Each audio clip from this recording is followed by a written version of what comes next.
Marcus Speaks. What is going on, everybody? Welcome to another episode of Marcus Speaks. I'm your host, Marcus. As usual, every Saturday at 6:30, I do Marcus Speaks Live, which is my podcast. So, as it's commonplace, I have to do one thing. And that one thing is, with every topic I usually have some sort of a video or something visual to show you. And with that, with the video, with each video, there's a certain thing that Facebook and YouTube, which I'm simultaneously uh, streaming this to YouTube and Facebook. I'm using Restream. If you see that Restream little thing in the top right hand corner, I'm using Restream, which allows me to do that. So thank you to the people who own Restream. And what I usually do when I play my videos is just to further my point. But with that, since there's policies that Facebook and YouTube has, I have to basically do this. It's the fair use law. The fair use law is basically the law telling us as United States people that we can use copyrighted materials. We just have to use it in a certain way. So fair use says this. It's the law. Federal law allows citizens to reproduce, distribute, or exhibit portions of copyrighted motion pictures, videotapes, or video discs under certain circumstances without authorization of the copyright holder. This is called fair use and is allowed for purposes of criticism, news reporting, teaching, and parody, which doesn't infringe of copyright under 17 USC 107. So, I usually get that out the way immediately because I've had copyright strikes on my channel within the past, and to be honest, I really don't care about the copyright strikes. It's just that it's bullshit to deal with. So, everybody, if you could, I'm gonna cut my theme music down, and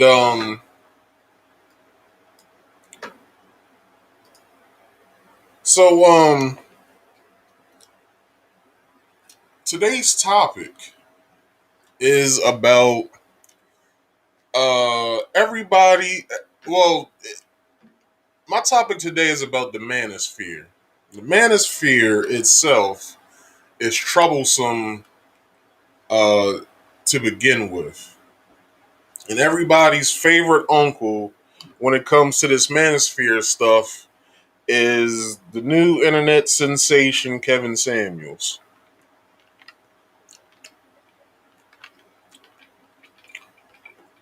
Kevin Samuels basically goes online and tells young ladies if they're beautiful enough to be with a high valued man or whatever.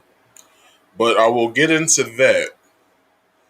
But today I am challenging his philosophy with late great comedian's philosophy, Patrice O'Neill. And what his philosophy entails next to Kevin Samuels' philosophy. I'm basically a proponent of Patrice O'Neill's philosophy for the simple fact that his philosophy is based more in truth and is based more on reality for the common man, for a rich man, for whatever. And I have someone in my chat today that says this. I wasn't going to put you up. I just saw it. You basically said, I like what Kevin Samuels says. That's cool. I I don't mind, okay? I'm challenging his philosophy next to somebody else's philosophy, which within the manosphere, there's many groups. And I will get into this. The Manosphere is a collection of websites, blogs, and online forums promoting masculinity, strong opposition to feminism, and misogyny. But in my opinion, when has there ever been a reason for us to talk about masculinity at all? Because to me, masculinity is basically a privilege to be a part of. Now, every man can be labeled as a masculine male. Now, Ludwig, I believe I've seen you somewhere else on somebody else's platform. I just can't pinpoint where you've been, but if you're still watching, listen up. So, so why is it that men today need to form cliques and groups to talk about something that either your father, grandfather, uncles, or responsible cousins should have taught you while you were growing up? So, just because cultural norms change doesn't mean that masculinity changes. Masculinity stays the same. Okay.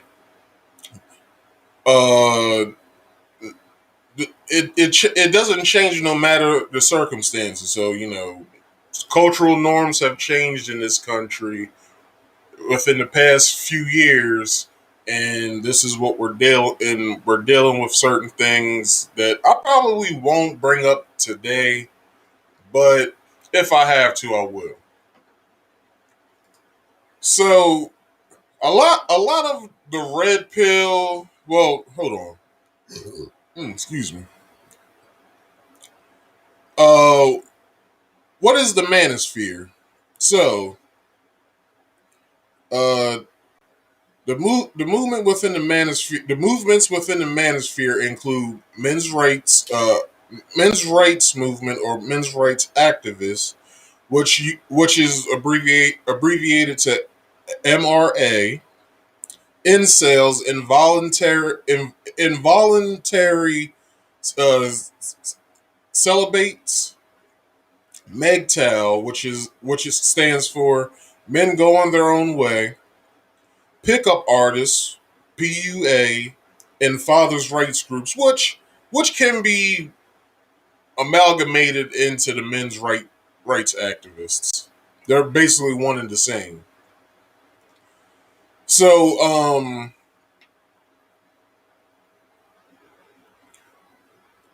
so also they have the red pillars or the red pill group, which people think that with Patrice O'Neill, that when he spoke on his philosophies of what he thought of how men and women should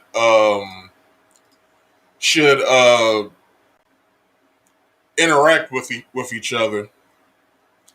A lot of red pills have been, or red pillars have in, introduced, well, not introduced, have pulled Patrice O'Neill's philosophies in as their own, which Patrice O'Neill's philosophies of what he feels about women has nothing to do with the manosphere, like whatsoever. So, so what does the manosphere believe? Manosphere believes that feminism has overrun and or corrupted modern culture. Also, men can save women and or society in general by embracing a super dominant, uber masculine gender role, forcing women to allow men to lead. Now, when has men never led? It's these soft it's these soft dudes that feel like, and I feel like that these dudes come from my generation, that they feel like everything should be handed to them on a silver platter or a gold platter at that.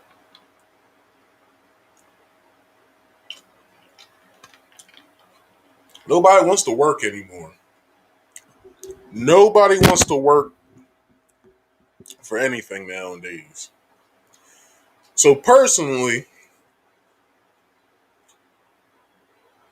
if if you feel inferior to feminism, then you're not masculine. You shouldn't even see feminism as a challengeable aspect of your life whatsoever, because it's not. Feminism is feminism, and masculinity is masculinity. They're not one and the same. Now, do some women and some men well, are some women more masculine than some men, and is some men more effeminate than certain women? Yes, they are. That's why they have their own group that they have by themselves. Now, has that group been very has been indoctrinated into the American society? Yes, they have, by them fighting for their right to do so. But in order to uphold masculinity, there has to be the very few left of us of strong men to hold that up, to hold masculinity up as if it never left. So you can't run anything by force. What the Manosphere wants to do, they want to run things by force. Take training a dog, for instance.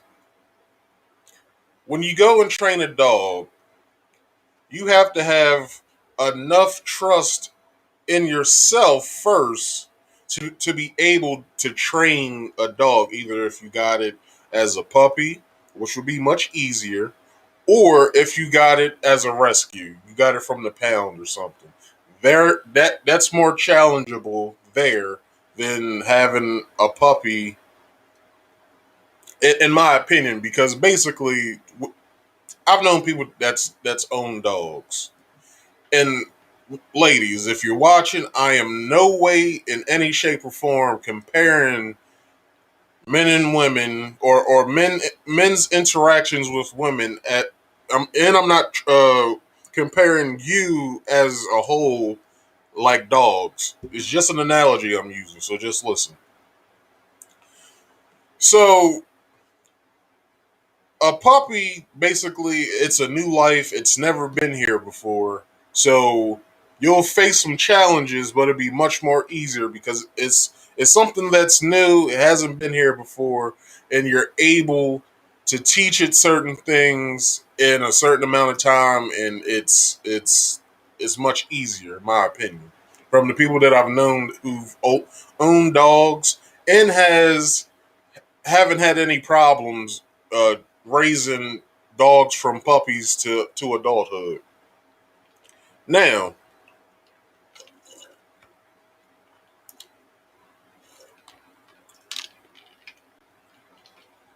let's take that dog that you got from the pound.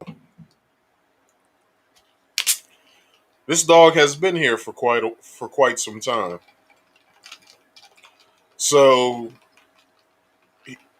that dog might have had inadequate owner or owners who uh basically didn't have enough trust within themselves to to train the dog, which means that the dog itself was a pain to deal with. Now, a dog, when you own it, is just an extension of who you are. If you're sad, the dog's gonna be sad because it's loyal. When you're happy, the dog's happy. A dog is just an extension of who you are. So, let me bring this back into the fold when it comes to men and women. To these manosphere dudes, they want to run things by force, but they don't want to work for anything. When you're with a woman is just an extension of who you are. Okay?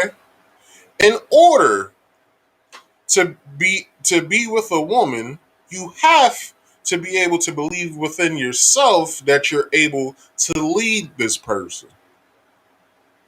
Because at the end of the day, all women want is a good leader. That's all they want. Now, everything else comes afterwards, such as money, nice house, big nice house, nice cars, whatever. That shit all comes later. You just need to know if you have the ability to lead somebody and are you a good leader at the end of the day. So, not only that, you have to be a respectful person because if you're not a respectable person, how would a woman respect you? That woman will run all over you and you won't even understand why this person's walking all over. It's because you're not respectable as a person. So this is just to the manosphere because I see them countless times on countless videos. I read countless amounts of your blogs sometimes, and you're just venting about shit that you couldn't get to when you were in relationships. So does that make you inadequate? Mm, probably not, but you need to do the work. How do you do the work? Well, you remember in school when you had to show your work? When you were in math class, you had to show how you got how you got this answer from this problem. You had to show your work. How do you show your work? Well, have you worked on yourself yet? A psychologist would tell you to do that, to work on yourself. Show your work. Show yourself that you were this person that then evolved into this person. You shouldn't be the same person you are at 18 and you're now, let's say you're 35. You shouldn't be the same person from 18 to 35. If you are, there's a problem.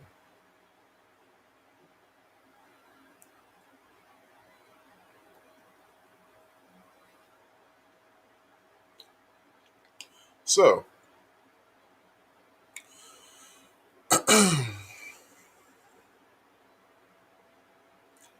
if you don't have respect for yourself, then masses of people won't respect you in all. So, all you got to do is be a person to be respected. So, it sounds like the manosphere demands respect from women. That's what I get from every video, every blog. You cannot demand anything from grown people. A woman cannot demand anything out of a man, and a man can't demand anything out of a woman. Can you command something out of someone by being a leader? Sure. But are you a respectable leader? Let's take this if let's take this to if you have a career or a job or something.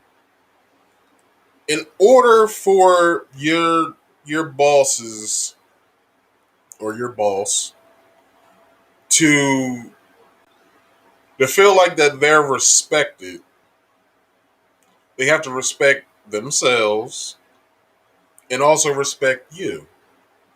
In order to be a good leader, I've had maybe within my time of working, I've probably had maybe one, maybe two respectable leaders because some of them couldn't be respected because of when, and this is something that everyone does, but women are more known for this. You sit back as an employee and you analyze your boss because one day you do want to be in that position, if not higher. So if you don't feel that your boss is respectable to lead not only you but a group of people, how will you get yourself to that position in a matter of time to get people to respect you more than what they already do? So it seems like the manosphere wants to demand respect at a grown ass people, grown ass women at that. So, how can you lead if you can't lead yourself? Even how do you think someone will want to follow somebody that is someone is forcing to follow them. That's called bulldozing at the end of the day. I'm pretty sure it's a psychological term, but I'm pretty sure it's a term that should that should be used in modern culture. So, is the manosphere just women hatred at the end of the day? Do they hate women? Most of them sound like they do. Most of them sound like that they. Most of them sound like that they don't even want women around. Period. Let's check out. Let's check out MGTOW. MGTOW. Men going their own way. What are they going? Where are they going? They're not going to find themselves. They're just doing things by themselves. MGTOW is basically men that are in relationships with themselves. They'll go on vacation by themselves. They'll do things with them. Basically, they'll go to dinner with themselves. That's MGTOW. That's how I view MGTOW. Like it's basically ridiculous. At the end of the day, the manosphere within a whole, it's ridiculous. The red pills. They feel like the things that they've been told from childhood to adulthood when it comes to relationships, mainly with women, hasn't been the right thing that has been told to them. So basically, it's them acting out.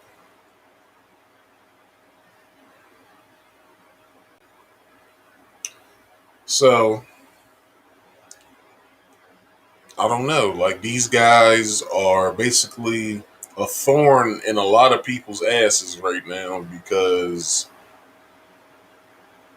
however long they've been around, them as a whole, the white side, black side, Latino, Asian, whatever, all of them are a thorn in people's asses.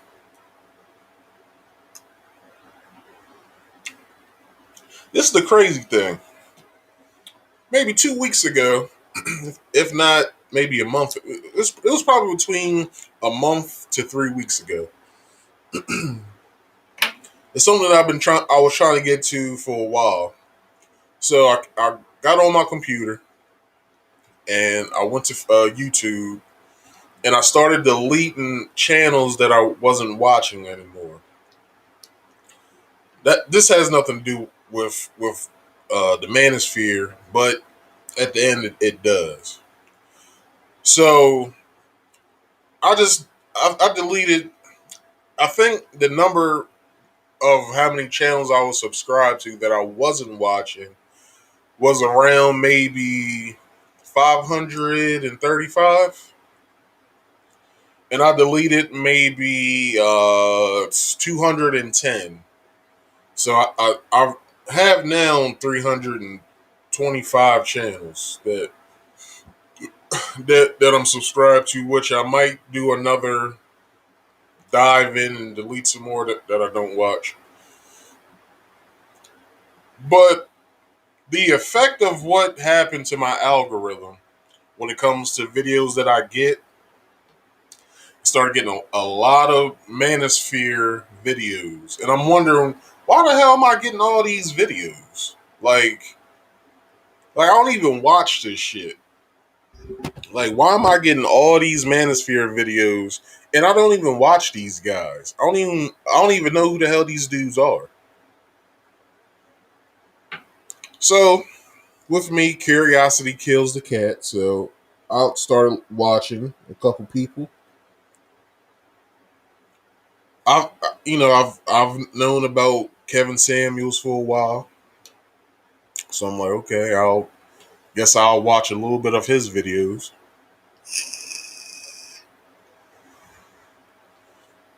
And with his videos, it's mainly the same show. He just has his show is the same show.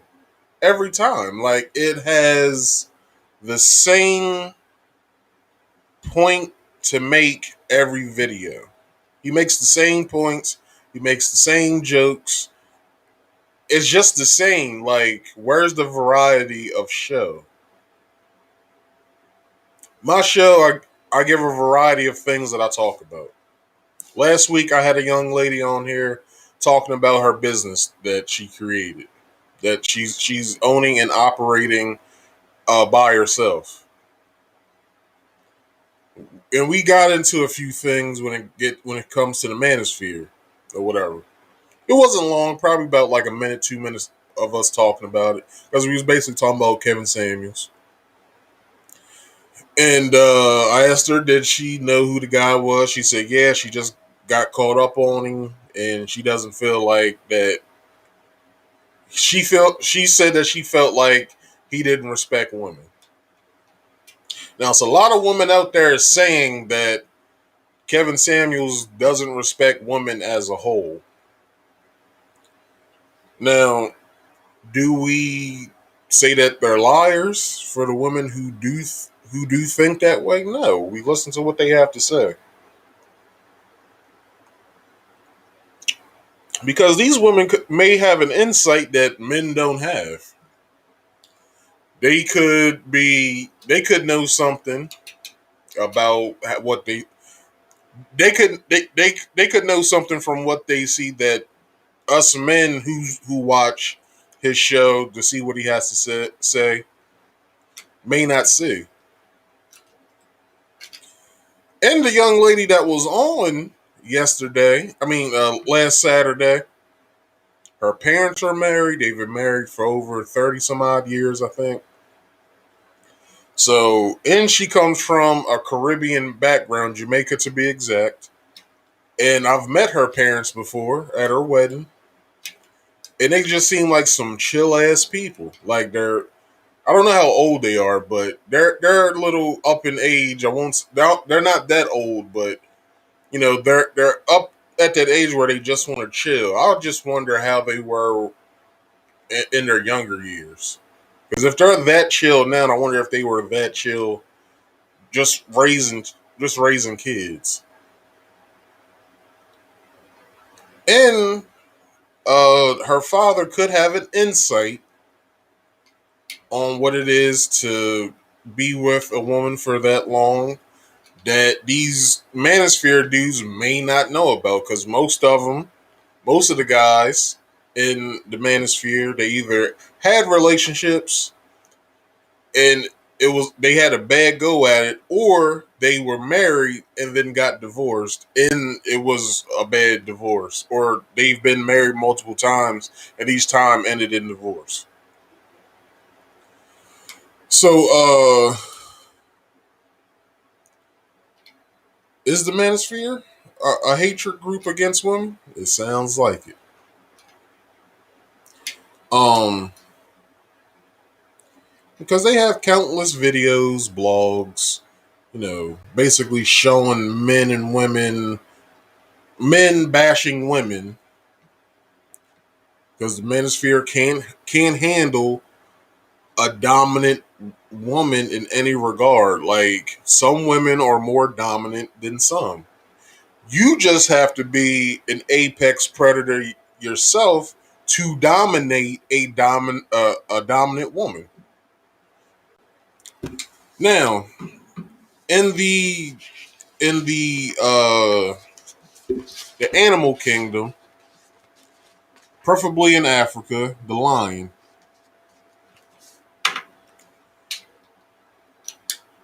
The the lioness to me is the most dominant female species, just dominant female of any species. Because not only do they do their own hunting, not saying wolves don't, but if you look at the aspect of of lions and how they get down, the shit is rather beautiful because there's usually one man to every pride. Usually in each pride, there's usually like 3 to 4 female lions. and then the lion mates with every single uh, female in the group. If there's any male cubs, when the male cubs get to their age where they could challenge the older lion, the older lion usually kicks those male cubs out the pride, so they can go and make their own pride. They're a very beautiful animal. I wouldn't get up close to them, but they're a very beautiful animal. The women hunt for the pride. Also, the man does too, but usually the man stays back, guards the cubs because the females aren't there to guard. So, man stays back, females hunt, or the female stay back, guards the cubs, and the man and goes and gets prey. Which, if you look at their working dynamic of their jobs in the pride, just wonder, Manosphere, if you did that with a woman.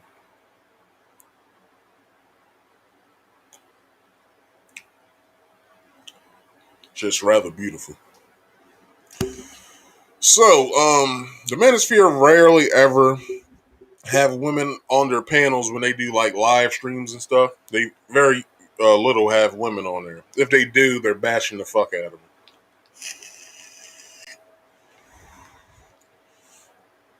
Um, they usually never have women on the panels to have open dialogue. How can you complain about what you don't have or what you want if the very aspect of what you want the very aspect of what you desire what the hell did I write isn't in the conversation that you have on your panels. A respectful conversation on your panels, to have a respectful conversation because what I've seen on these panels is the manosphere belittling and disrespecting women. So you want women, but you don't want to respect them. Okay, that makes sense. I understand. That makes sense.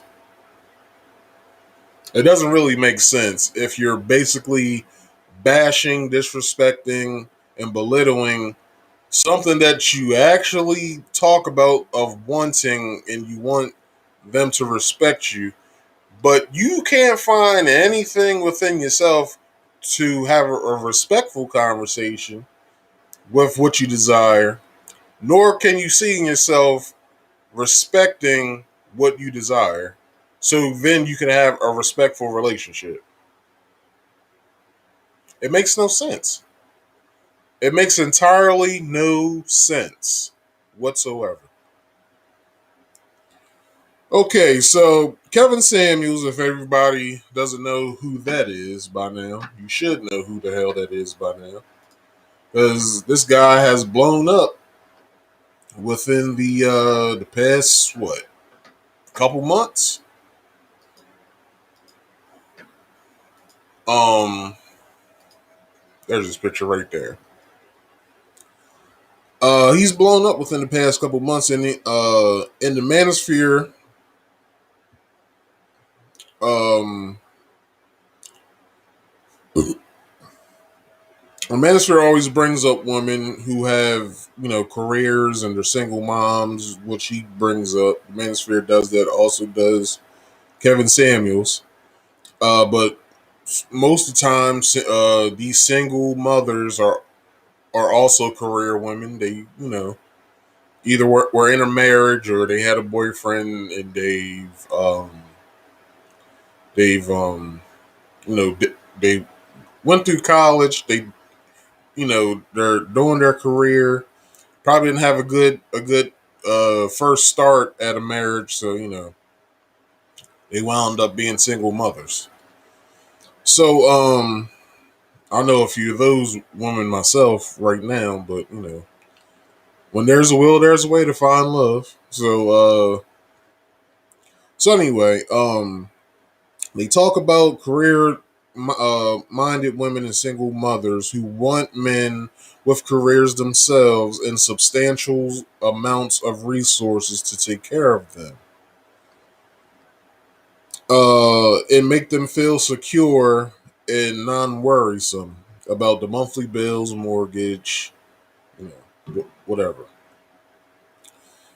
Basically, also like if they have a car, they don't want to think about the maintenance and the upkeep of the car. They want the man to take care of that themselves because at the end of the day, you know, if the girl had a good father, the father when she got her license, got her first car, should have taught her everything that there is to know about having a car. Even if her father was in her life, either her grandfather or an uncle, if she has one, should have taught her about maintenance and the upkeep of a car.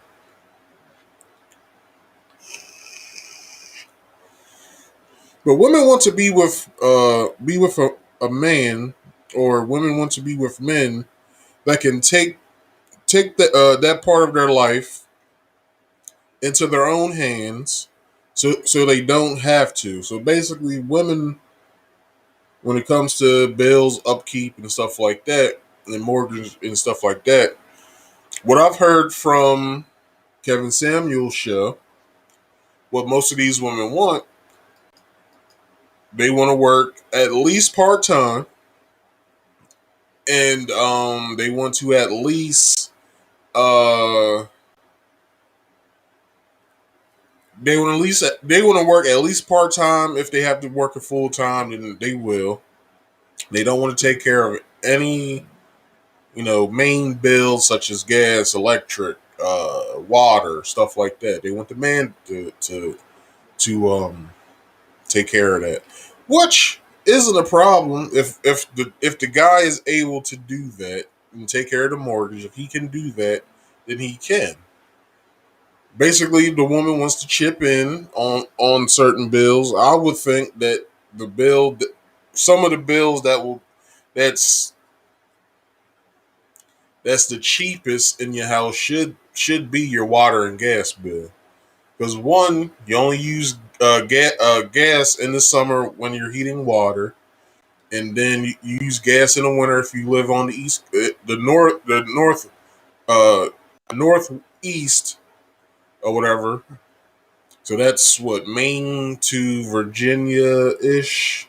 Doesn't really get that cold in North Carolina or South Carolina or all the other southern states, but the top of Virginia, yes, and on up to Maine. Um,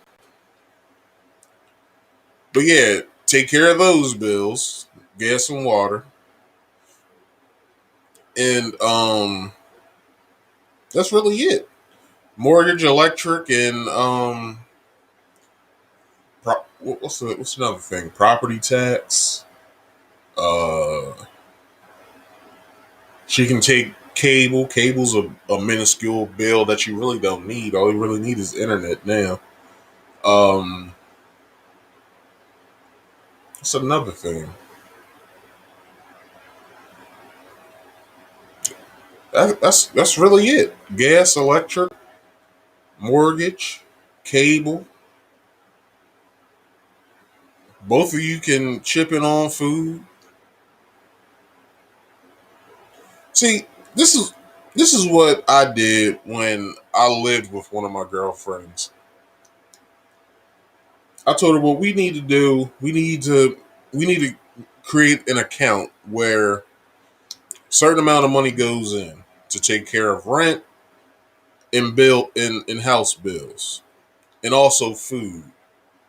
That's what we need. We need an account where we both put in, either if you want to do a direct deposit or you either want to ride to the bank and put that money in. We need a central card where we take care of all that. Where either auto payments get taken out or we make manual payments ourselves.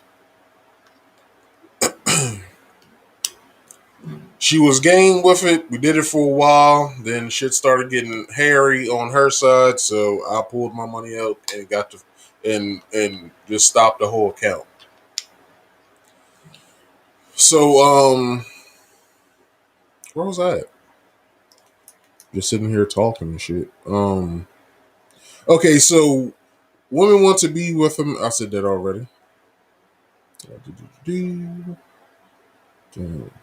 Okay, so to put it in perspective, how many women to men have careers, and why women prefer career-driven men more? Also, why women can't seem to find a substantial mate in the modern world. Well, I did some research, and in this research, I've asked first, and they gave me a statistic in 2019 of how many men to women there were who attended and graduated from college. So there was in 2019, uh, 35.4 men finished and graduated college, while women who graduated and finished college at a rate of 36.6. That was 2019, which means more women graduated in the year of 2019 than men from college. Now, what was the number? I don't know. I didn't really care. And then my own statistic, basically to round round the whole thing up to 100%, 28% of men and women never attended college. So they basically graduated high school and joined the workforce. So,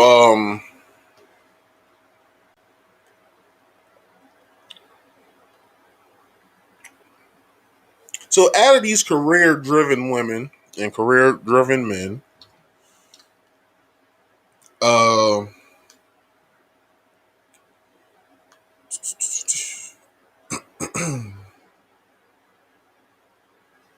so so anyway,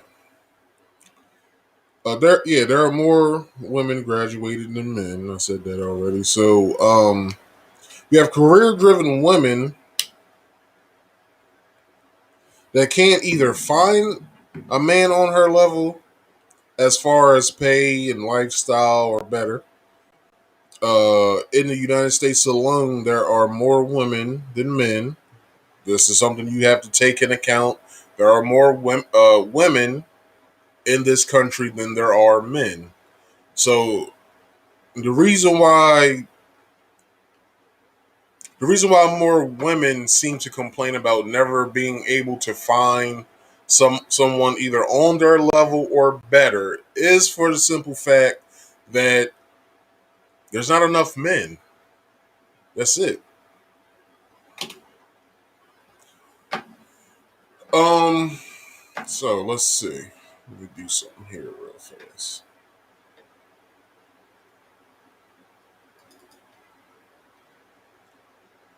Um.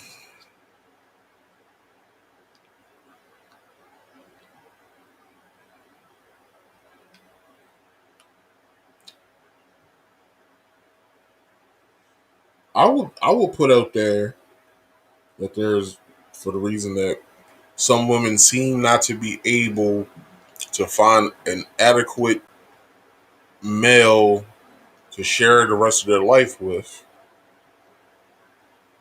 Reason because, like I just said, there's more men in this country than women, and since that's something, some women do turn to homosexuality to close up that gap of them not having anybody intimate with intimate to share the rest of their life with. Most of them do turn to homosexuality.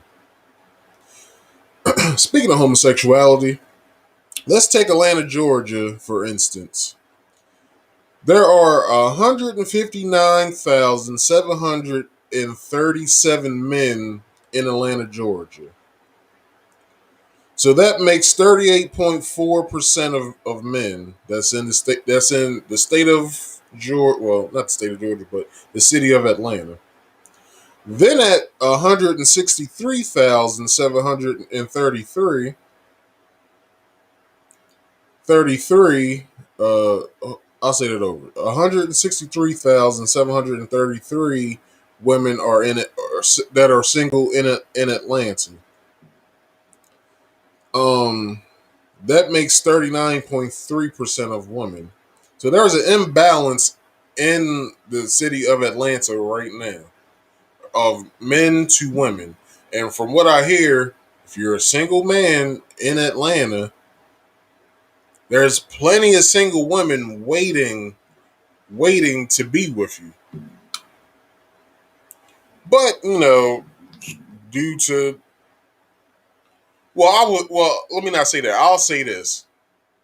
I would say that there are possibly, women with their heads put on their shoulders down there that have a realistic mindset that's not chasing these high valued men. Down there is probably some women who just, work a job. Let's say they work like a manufacturing job, something like that.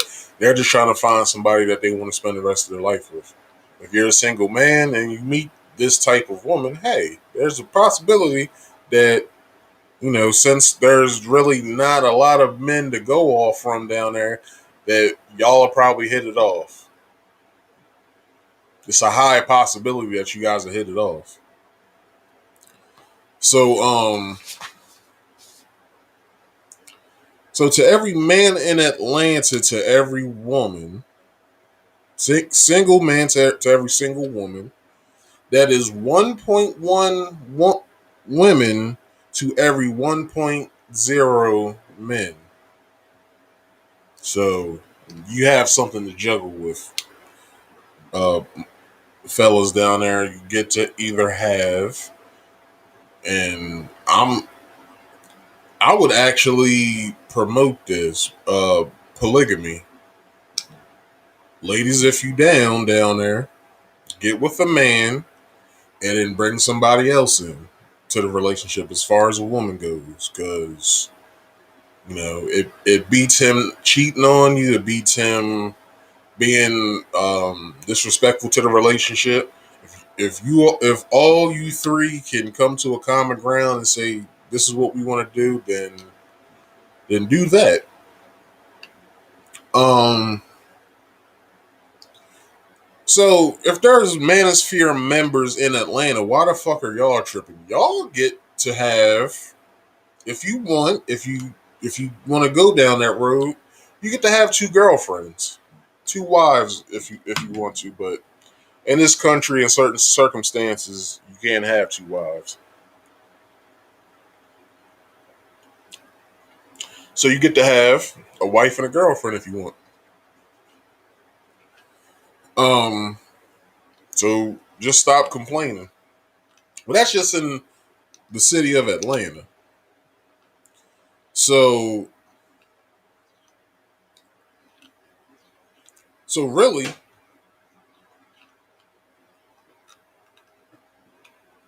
like, why y'all tripping? Like, just do the math in your city, wherever you're from, of how many single men to there is to single women, and then go from there. Don't be disrespectful and lie.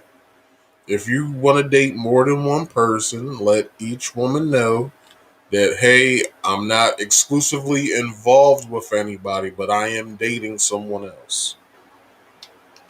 Now, that gives her the ability to choose. You gave her the ability to choose either if she wants to still see you and be in a relationship somewhat with you, or not. You get to allow her to choose. You don't choose for her, which is basically wrong. Making a decision for a grown person. So, from my opinion, and I don't even judge dudes and whatsoever, I do not do this. But judging from what I've seen on these YouTube videos of these Manosphere guys, they're all ugly. So I can see why women don't look at you. Now, Kevin Samuels has a ratings thing that he does. I said this last week on my show with the business owner Christine. I think it's I think it's human for people to rate other people as far as looks goes and stuff like that, status, what have you. I think it's very normal that people rate people. Now, do I have a problem when Kevin Samuels does it? I don't, but he's basing everything that each woman tells him, either her being pretty or her being ugly, from what he asks is dress size, age, have you ever been married? Are you married? Um, what else does he ask? How would you rate yourself from a scale of 1 to 10? Like, anybody who is confident will say that they are a 10. Now, how does age play into that? I have no idea. Um, but dress size, he says that the average dress size for a woman is a size 6, 4 to 6. Not in this country. In this country, the average dress size for a woman is 10 to 12. That's average in this country.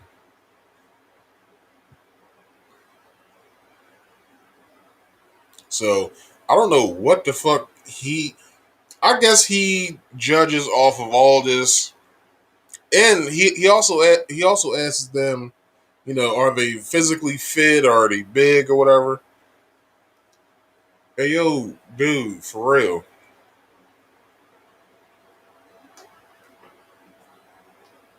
You can be skinny, but you can still have health problems.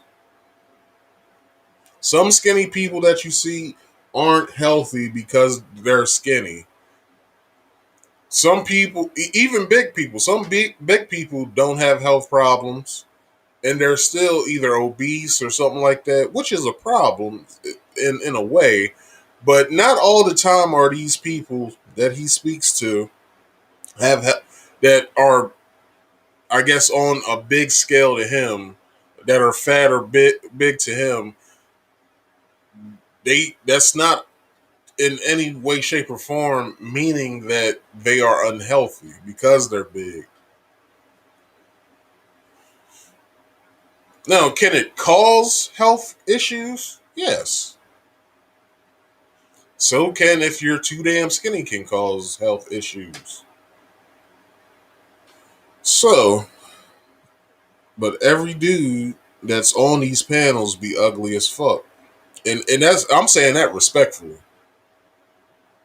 So I can see why most of them do complain, for the simple fact that they're facially challenged. And yeah, we all know that if an ugly dude got a nice personality, if he got a mouthpiece, he can, and if he has money and stuff like that, yes, he can be with the most gorgeous woman in the world. We have various examples of this. Biggie and Faith, Jay-Z and Beyonce. I'm not saying that Beyonce's that cute. She's okay, but you know. But we have plenty of examples of ugly dudes being with gorgeous women.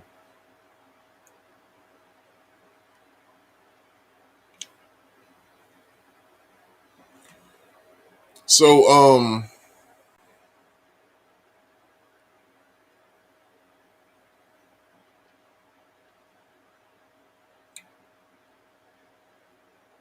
yeah, there's, I feel like some of the Manosphere dudes are so ugly that they couldn't even pay a chick to go out on a date with them.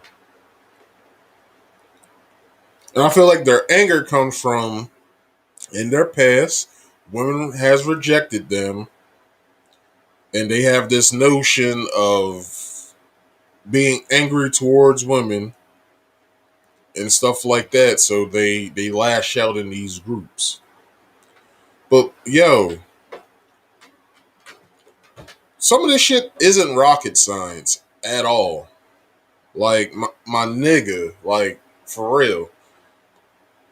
Let's break this down. Let's break this down.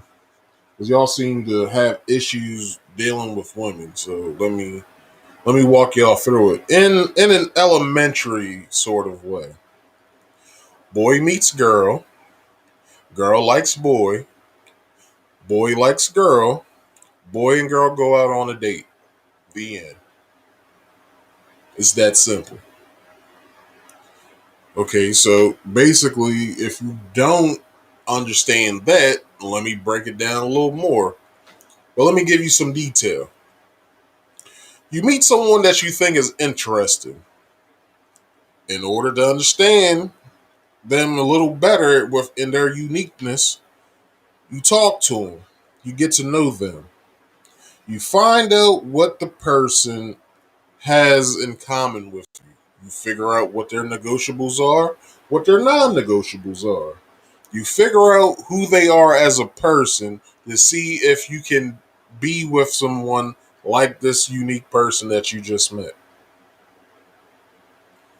So you take the person out, such as either a walk in the park, by the lake, to dinner in the movie, on some sort of outing, whatever.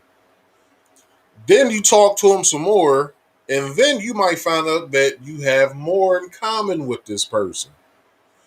So with that, you're already thinking, well, damn, I can be with this person because they like R&B just like I like R&B. I like 90s R&B and they like 90s R&B. That's crazy. Some of the groups and singers that she likes are some of the same ones I listen to. So I know if I ever played this music in the house, she wouldn't have a problem with it. That's crazy. So you find out that you guys have something in common, then you further the relationship. But wait, let's take this a little further. Here comes a fork in the road. One side, you guys become boyfriend and girlfriend. The other side, y'all may not work out through the talking process and getting to know each other. Y'all may not work out. So you have to start from square one. You have to start all over. Meeting somebody else, getting to know them, getting to see what you're in common with, what their negotiables are, what their non-negotiables are. You got to figure all this shit out again with someone else. But what is the other side, the rejection side, do for you? Well, it builds your character up. To not react or overreact when you get rejected from someone by them breaking your heart or making you feel bad or something like that. It gives you strength of mind and over your emotions so you don't have to what I said in the first one. You don't overreact and or react to you getting your heart broken. And then you're able to have the ability to take rejection at the end of the day. It's that simple. Most of these Manosphere guys, they've either liked a girl, they've been rejected, they hate females now. I don't understand this group whatsoever. Like this group of dudes is a detriment to dudes like me. Like, how do you in life take somebody? Okay, so you try to talk to a girl, and I'm gonna get to some of this shit later as well. The nuances of this shit. And by any means, I'm not a relationship coach. I'm not a lifestyle coach like your boy. I just know that I've been through some shit. I figured some shit out, and here I am today talking about it. I used to say in all of my older videos, I don't talk about anything that I have not been through before. I don't talk about shit that I haven't been through before. When it comes to topics like this, I would never ever sit here and just blow smoke up my audience ass right now. I wouldn't waste their time. It's just I'm tired of looking at these dudes for real. I'm tired of seeing their videos pop up in my recommendations and in other shit on my YouTube channels, or I've been seeing this shit a lot on Facebook as well as Instagram. Those are the only two social medias I have. So if y'all want to hit them up, y'all can find them here. Let me uh let me click them real fast. Hold up. Y'all, y'all can follow me there. I'll leave them up for a little while. So when you reach the forks again or whatever, let me get back to that analogy. When you reach the fork in the road again, you have done the work for to yourself. Remember, I was talking about work. You need to do the work. You have done the work to know what's what and what's not. And you have the tools to help you through situations like that again. Simple, right? It's very simple. But the Manosphere would rather make countless amounts of videos,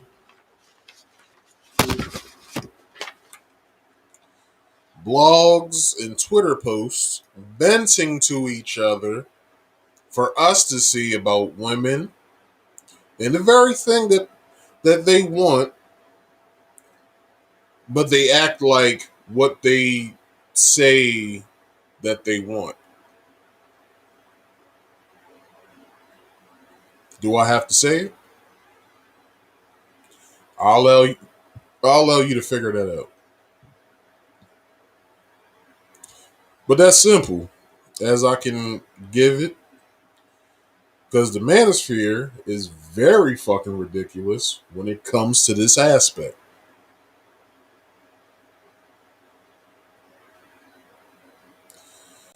All right. So, men like the manosphere has turned to alternative forms of media, because the mainstream media is mostly geared towards, women or LGBTQ RESPCTs, and they, it's not really much for a man to look at other than sports, and more sports.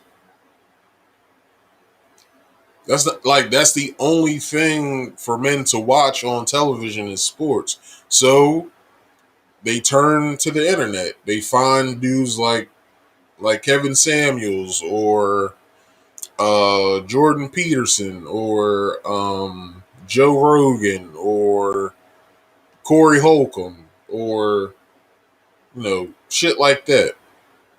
That's more so geared toward to for men, but also can be listened to. Uh, Also, women can listen to these shows as well.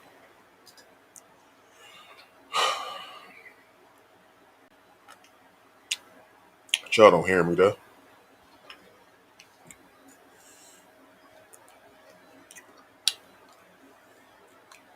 What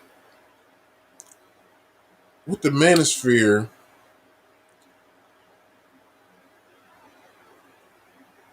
what the manosphere doesn't understand, and what some women don't understand as well,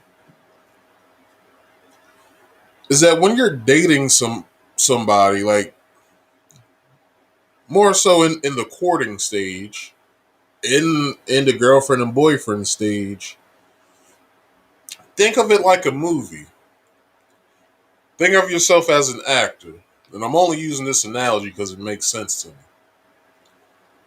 Just think of some of these actors that have to audition for roles.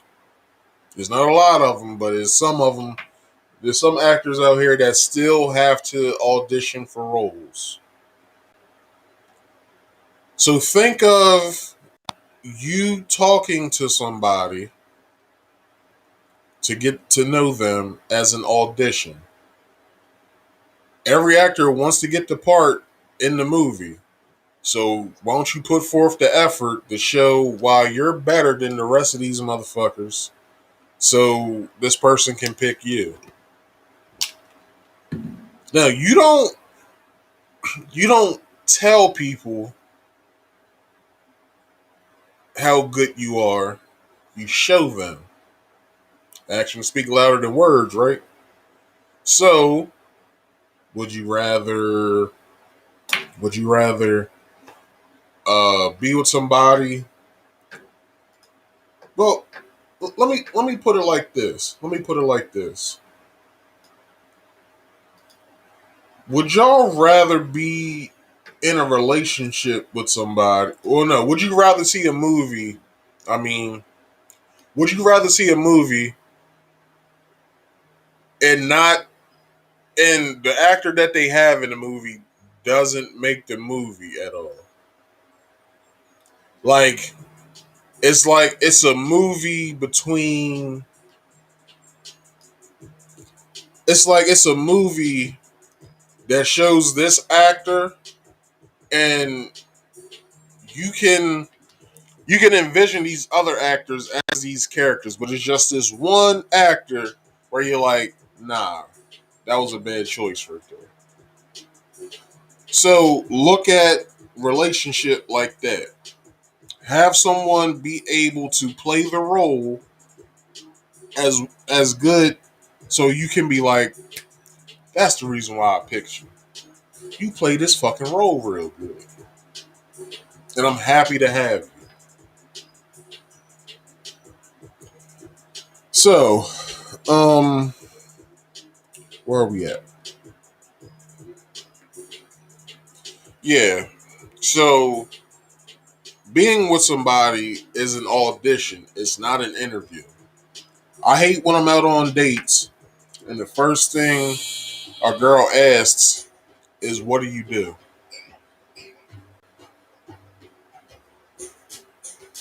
I'm like, "Damn, well, shit. The date's over now. Like, you just fucked it all up. We just could have been sitting here talking, getting to know each other. But the first thing you want to bring up is money. Look, I would have never asked you out on this date if I didn't have enough money to feed myself and you, or do all these other extravagant things that we've done so far. That's the one thing I get mad at on dates. That's probably the only question that just stops the whole date.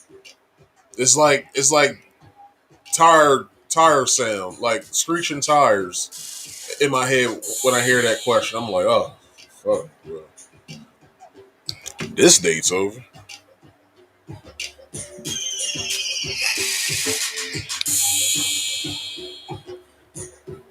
So, because basically you're seeing if she's a compatible mate or not, just as much as the woman is looking to see if you're compatible for her. If you guys are a match, then it usually leads to wedding bells, not a funeral. The funeral usually is at the end of that story. So so let's do this. Let's do this. Because, I know, okay. I'm not at that point yet. So all right, so masculinity is a purpose. It's not something you get like a diploma when you graduate high school. When women see your purpose, because every woman's looking at your purpose when they're with you, When women see your purpose, she naturally submits to a man. She just doesn't submit because you are a man. But the manosphere does. The manosphere feels as though that since they're a man, some of them are men, some of them are male, as my cousin would say. So I'm gonna bring the story up. So I was dating this single mom, and in a way, I wasn't really dating her. We just was doing shit, and so me and him used to always go out. We used to always, go bar hopping and stuff. I was about maybe 23 at the time, and the girl I think was like 2 years older than me. So she had two kids early. She had kids early. So I didn't feel like it was. I didn't feel like I had to tell her where I was going because I'm grown. I don't even tell my mama where I'm going. So I go out, I have fun. So the next day, I have like a fucking movie script of a text in my phone. And I just remember this one excerpt out of it. It said, "You think because I have kids that you can walk all over me."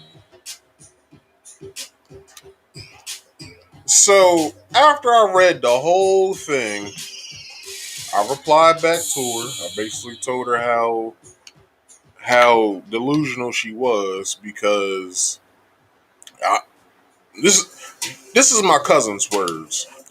He said, and my cousin is 10 years older than me. So when I was 23, he was 33.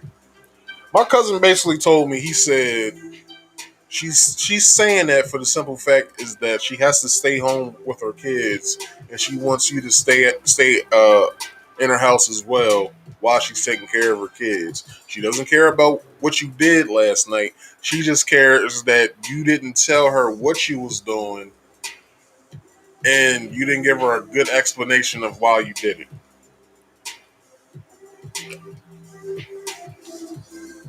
I said, I'm not even with this girl.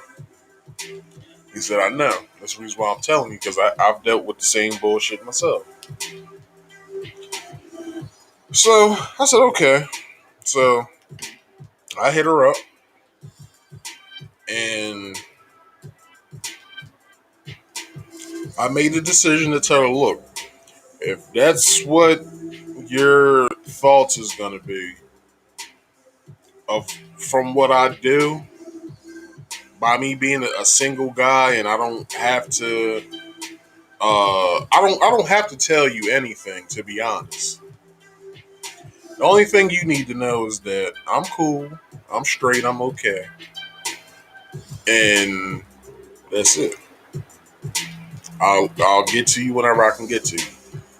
With that being said, me and you can't fuck with each other no more because I don't want to be blamed for some shit that I feel as though that I know I can do because I'm grown, but it seems like I have to answer to you now. Like it's not gonna work. So she got upset. Whatever. I was like, okay, whatever. And that was it. That was the end of it. That was the end of everything. Like I didn't talk to her anymore.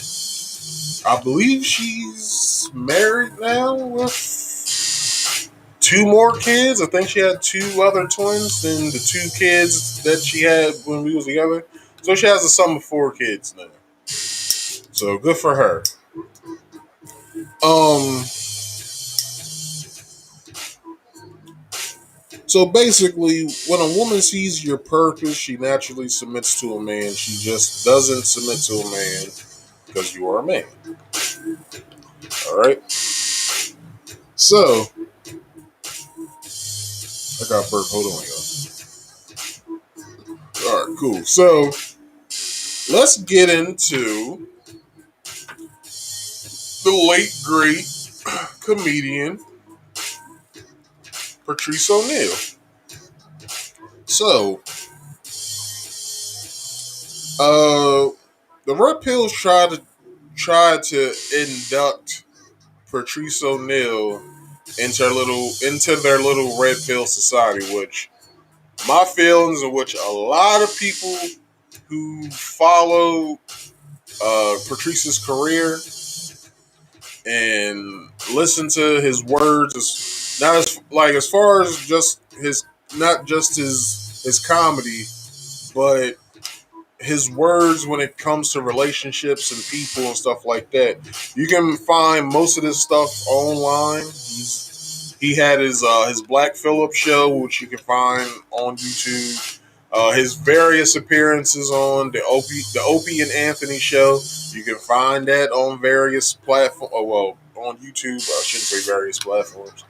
You can find these clips and videos on YouTube as well. And he basically gives himself in all of these instances of what he feels or whatever. So I'm here by experience from his teachings and just to tell you that he wasn't right there. Patrice's philosophy in the Manosphere's favorite uncle Kevin Samuel's philosophy isn't the same at all. So here's some of Patrice's philosophy. A woman should be a complement to a man's life, never the focus. All right. So the reason why the Manosphere is losing right now is because their main focus is why women are the way that they are now. But they don't want to deal with the simple fact that women, in particularly, want to be a complement to your life. They also want to be some sort of a focus within your life. But you as a person has to make the decision of where they stand. I remember Patrice's words exactly. Him and his wife, well, his fiance really, had an argument. And he told his wife, we can call her his wife. He told his wife where she sat in his life. He said, number one is my career. Number two is my mother. Number three, I think he said, was his house. And she landed right there on lucky number four. You are fourth in my life. No, it was him. It was his career first, his mother second, him third, and then his wife. And he was being funny after he said this. He said basically, bitch, my fish is behind you. You better act right or they're gonna take your spot, which was funny. It was funny. So another one is your girl should look at you like you're better than her. What does that mean? In every sense of the word, his words, not mine. In every sense of the word better, she should believe that you are better than her in every aspect. Okay? Your girl hates how much she's in love with you. Because in certain instances, it all goes back from what it took to get her. So you should just look at all of the skills you had to use in order to get her. You had to be funny. You had to be charming. You had to be a gentleman, so on and so forth. What did she bring to, I guess, get your attention? She did nothing. But she loves you for the simple fact that,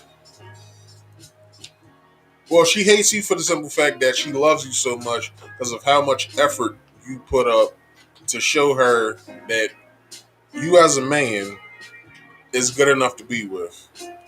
And all the other stuff I talked about so far. Um, what's next? A relationship is 60-40, not 50-50.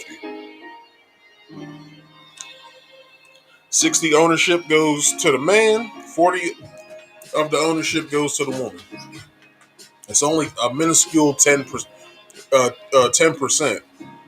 So, if you're with someone that is bitching to you about a measly 10%, leave them the fuck alone. If a man doesn't let a woman bring him down, she'll love you forever. Basically, everybody gets put through some sort of a test in life. When you're with a woman, there's various tests you have to go through for her to feel as though that you're good enough to be with. If you pass all those tests and you don't let her bring you down with all the bullshit that she comes with and all the fuck shit that you have to deal with her, she'll love you for a lifetime. That's all that means. Um, Getting a man is easy for a woman. Keeping him is the hard part for her. Just think about everything that it takes to get a man, ladies. Like, you basically have to do mostly nothing. Gotta be gotta be pretty, number one, dress nice, number two, and you gotta be able to hold a conversation. That's it. It's much harder for men. This is the second point. It's harder to get women as a man, but it's easy to keep a woman. I talked about this just a little while ago. The nuances of meeting somebody, getting to know them, and shit like that. All you have to do is what I just talked about just a little while ago. Be a gentleman, be charming, be funny. All the skills that you had to learn in order to get a female. That's all. Um, but Patrice had Patrice's one of Patrice's favorite movies, probably his number one favorite movie that he always talked about. He always did this quote: uh, uh, written by Michael Mann, directed by Michael Mann, released in 1995. One of the best Robert De Niro and Al Pacino films that I've ever seen. The movie Heat. So there's one of the best movie quotes in that movie that Patrice likes so much, and it is this: "Don't let yourself get attached." This is what Robert De Niro said. Don't let yourself get attached to anything. Uh, don't let yourself get attached to anything you are not willing to walk out on in 30 seconds flat if you feel the heat around the corner.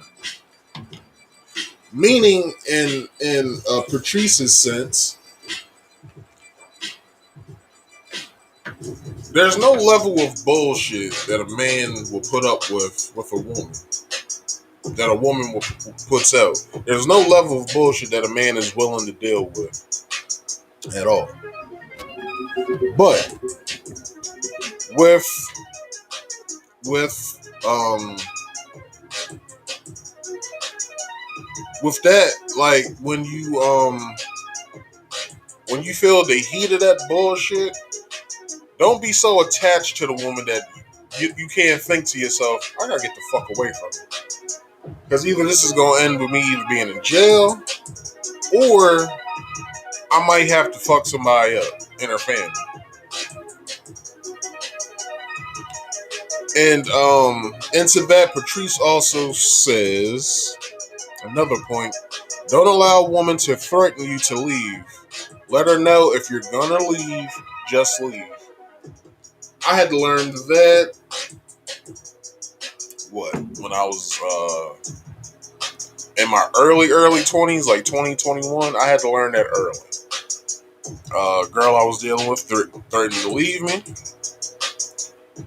and I didn't understand why at the time. It was just some bullshit within the relationship, but I blew it off basically.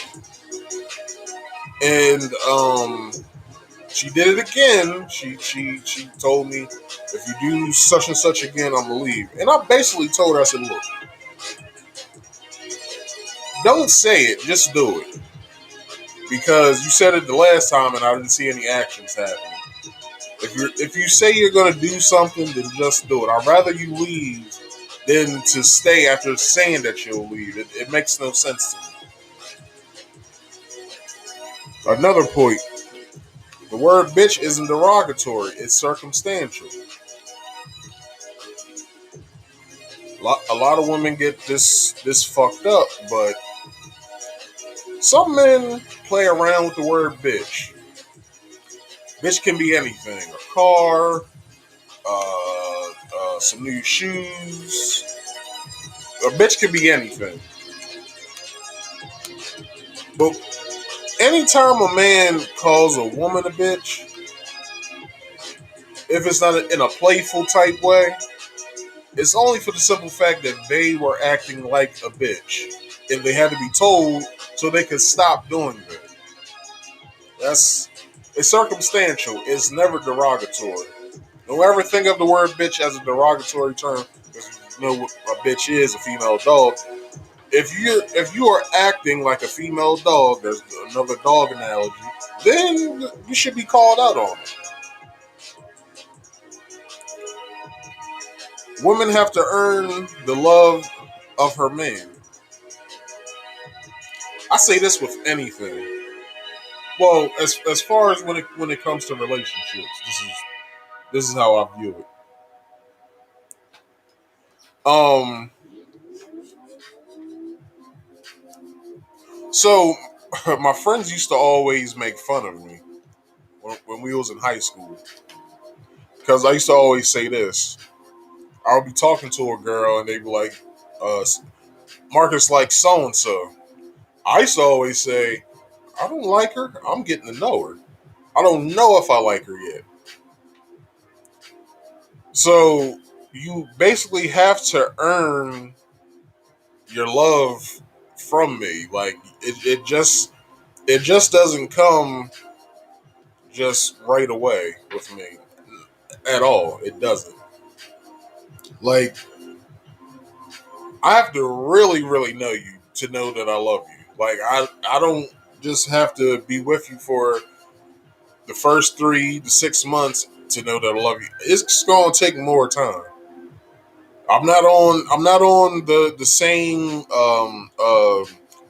scale and wavelength of measuring shit like other people. It takes more time with me. If you really want to be with me or you really want to love me, then it's gonna take some time.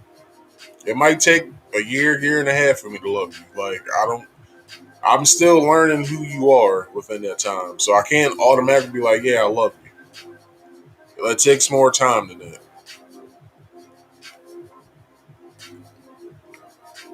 Okay.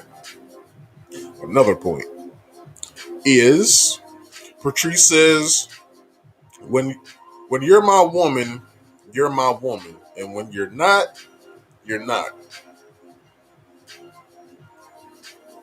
If I don't view you as my woman, then you're not my woman. If I view you as my woman, then you are my woman. That's just what it is. Um, Another thing is don't let a woman, for you to do anything again. Don't have a woman ever make you do anything against your will. And I have a story with that too, because when you allow that to happen, that's abuse. Like if a man hits a woman, that's abuse. If a woman forces you to do something within the relationship that you don't want to do, that's also abuse. Case in point, um, I was dating somebody that I was also working with. So I guess she thought that I was supposed to wake up the same time she woke up that morning, and she wanted her lawn mowed. Okay, so my whole thing is, if I would have been asked to do it, I probably would have, depending on how I felt. But just having the ability to think that I was supposed to do it is what pissed me off. So she called me,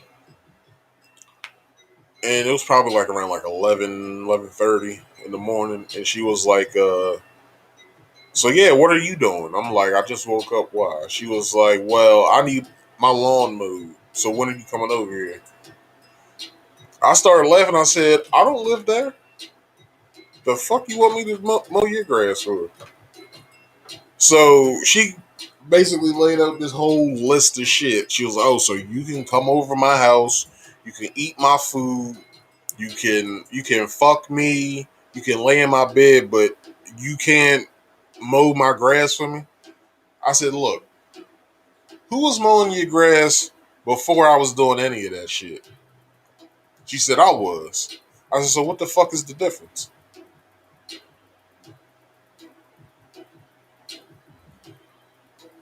Like, you're not going to fucking tell me that I'm going to do something because you fuck me, feed me, and I get to lay in comfort in your bed. You're not gonna tell me to do something that I had no hands in doing in the first place. If I wasn't here with you, if I wasn't your boyfriend, who would be doing this shit? You would. So why stop? Now, ladies, you might be listening to some of this shit and thinking that I'm being unfair. I'm not. And neither was Patrice with his words. He wasn't unfair. This shit isn't unfair at all. A lot of the MGTOW and the red pill and the Manosphere shit, all that shit's unfair that they're talking about. As far as this truth that's here, it's just something that you have to deal with. For just from a man's standpoint, this is just what you have to deal with. You don't have to if you don't want to, but you might be losing. You could be losing out on a good man. So, a man at his highest position or potential, excuse me, elevates a woman to her highest position or potential. But if a woman is at her highest potential or position and has to elevate a man to his highest potential or position, she's miserable.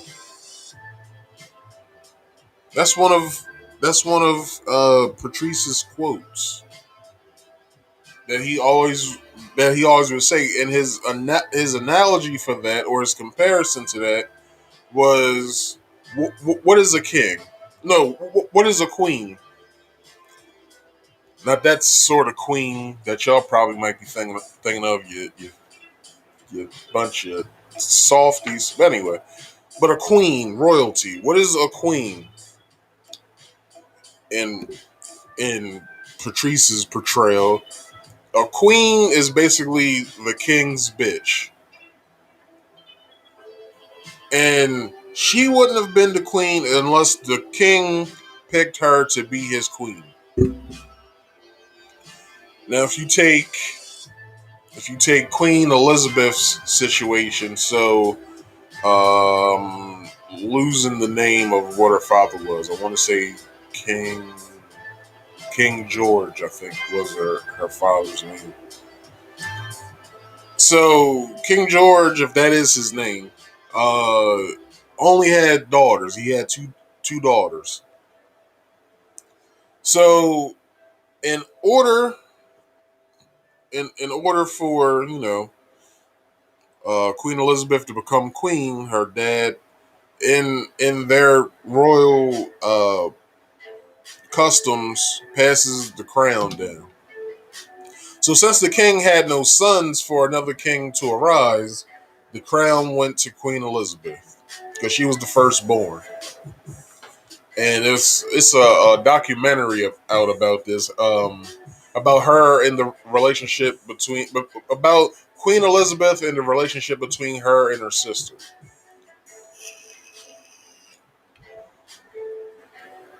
Um, and so she married Prince Philip, and Prince Philip didn't become king because he's not a part of the royal bloodline, so they say. But it's a lot of incest that happens in that family. I think Prince Philip is her cousin. Yes, I think it's her cousin.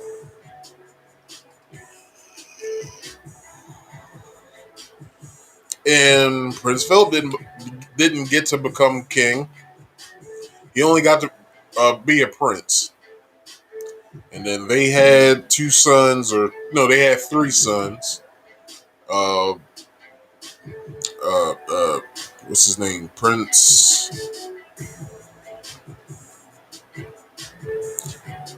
Damn, I forgot his name. Her oldest son, his oldest son is gonna be king once if the queen dies or whatever. Because uh, I forgot. Damn, his name's slipping me as well. But anyway, a woman's a woman at her highest potential uh doesn't want to put a man to his highest potential at all. It makes her miserable. And second but not last, women feel entitled to certain shit. So what he what he speaks on with that is basically um certain some women feel as though, which I basically just had two examples. The woman with the two kids, and then my other girlfriend that thought I should more grass because I'm her boyfriend. And with that story, I want to bring this up. I told my mom what happened or whatever because I wanted her to laugh at this, and I thought it would be funny to her, but it wasn't. She basically she basically made me put her in that position. She said, "How would you feel if a man treated me that way?" I said, "Well, mom, you're my mom, and I will beat his ass."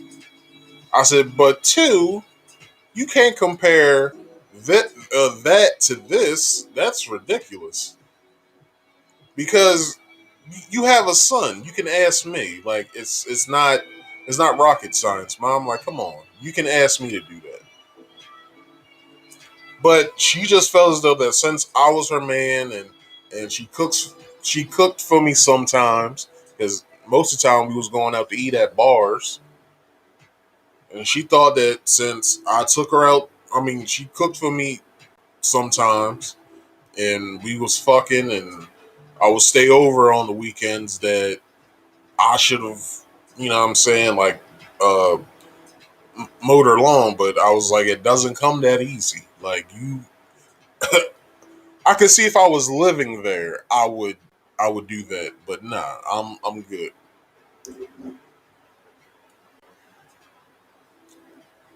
Okay, so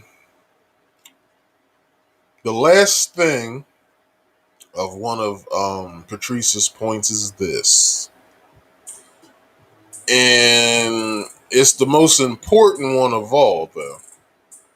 It's hard for some women to understand that this is just the way it is. It's just simple. But now that I said that, in no way is that a red pill, manosphere, or MGTOW way of keeping women.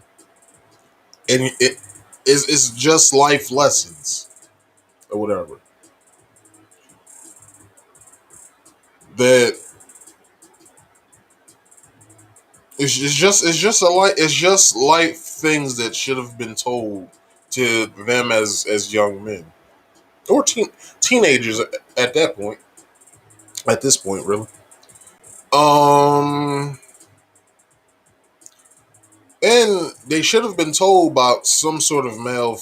They should have been taught this by some sort of male family member, if it either was their father, grandfather, uncles, or responsible cousins or respectable cousins at that. But the manosphere, they don't really know too much about anything over there. All right, so I'm going to take a quick break.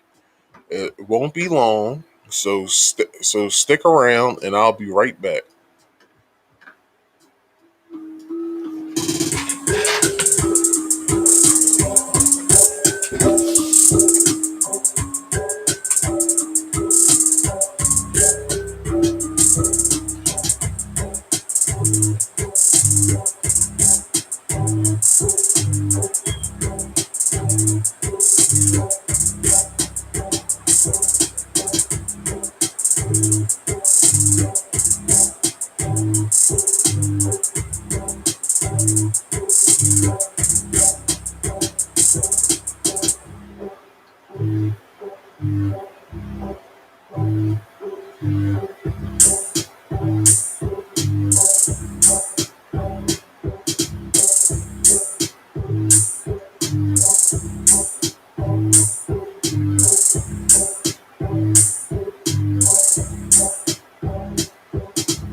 What? What?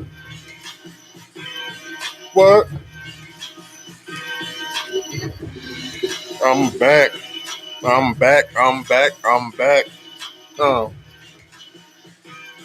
check it. Check it. Back from another one. Can't. Sorry, I'm fucking with y'all.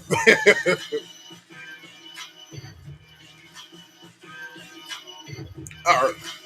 Let me get back. All right. So, I have a video to share with you guys, and it is of Patrice O'Neal. And let me bring it up. I'll be right there. Hold on. It is of Patrice O'Neal and what he has to say about all of this. Well, not really what I'm saying, but in his own words, how he feels about like women and stuff. So let's get to it. Here's what I'm saying to you, Chris, and this is why I try to get a little bit away from like just everybody's problem. I start trying to talk a little more about things in general that might apply to you because I think we've discussed many times without you having to call in that this draw full of women that's saying you're the best and you're this and you're that, you got to understand, dude, that we've already covered that in terms of this, in terms of it's your fucking fault. That's right. This is what they do. Like I said, I have some fish. I have a tank full of fish. I have some cichlids. Great fish.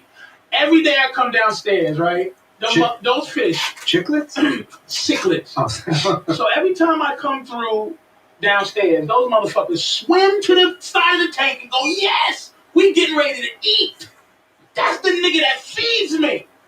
And I feed them, and then I try to like maybe put my finger in the water to touch one. They go, ah! There's a nigga trying to touch me. That is what they do. So I have to learn how to coexist with what they are with what I get out of them. So you have to learn how to get out of what you want out of a woman and let them be them. Because they are them without maliciousness. They live their life natural. Like Pam coming in, there's no malicious bone in Pam's body. She does what she does. Now, if I allow her to do what she does in my presence, that's my fault. Because it trickles down from you, Chris. They're gonna write. Look, my girl on Tuesday says, you always doing fucked up shit. I hate you. On Wednesday, we give a good fuck, and she's like, you fucked me like I was some new girl. I love you. Are you okay? You need your back rub. If I paid attention to my happiness based on this fucking loon, how can I be happy? You can't base your happiness, Chris, on fucking girls and their love letters. They're like fish. It wasn't just All right, so I'll end it there. But he brought up a good point. All right, and you can't